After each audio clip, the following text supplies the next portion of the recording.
Let's imagine we're having a bad day. We're feeling down. Suddenly, there's something that takes us to a specific memory and we start experiencing lots of feelings. And then we want to go back in time. This is nostalgia. The term was coined in 1688 by Johannes Hofer, a Swiss doctor who was studying the homesickness experienced by soldiers when they were abroad. Then, he combined two Greek words, nostos or homecoming, and algos or pain. This means yearning for the past, the desire to return to a time that is gone because, in our minds, everything was better. It's even normal to have nostalgia for decades that we didn't experience.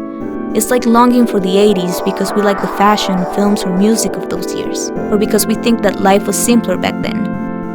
Nostalgia is an emotion, and it's also the meaning we attach to objects, trends, technology, things that compel us to travel in time. Why do we cherish the past?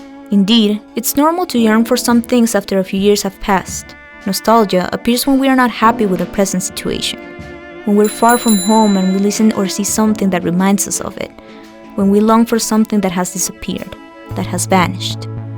In short, we experience nostalgia when we yearn for the past because a long period of time has passed. We're in a foreign space, we're not home. We're unsatisfied with our present predicament, and we miss something that has disappeared. Sometimes we have nostalgia for a time we didn't experience, a time in which we haven't been born. We imagine a time which was more relaxed and wealthy. We yearn for a past in which we were hired as soon as we graduated from college. Or we remember when we were children and all our relatives gave us presents for our birthdays.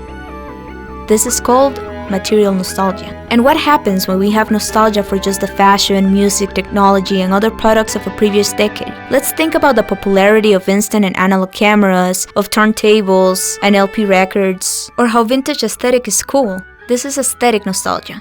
With any kind of nostalgia, we romanticize an idea about the past, but we must not forget to always consider its context. Is nostalgia dangerous? The past is a wonderful teacher, but a terrible master.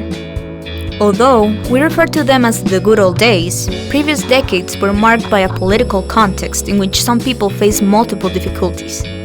We can glorify the 80s, but we have to remember that during that decade there was a stark economic crisis, and that sexually diverse communities were politically oppressed by a conservative wave that was amplified by the AIDS epidemic. Nostalgia is such a powerful filter that it has become a key engine in the political campaigns of Donald Trump or Brexit.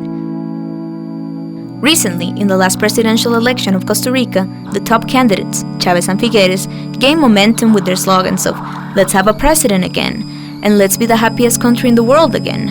Yes, we can think that nothing compares to 70s or 80s music, but we mustn't forget that during those decades, people had to hide their sexualities, some political positions were violently repressed, there was more gender inequality.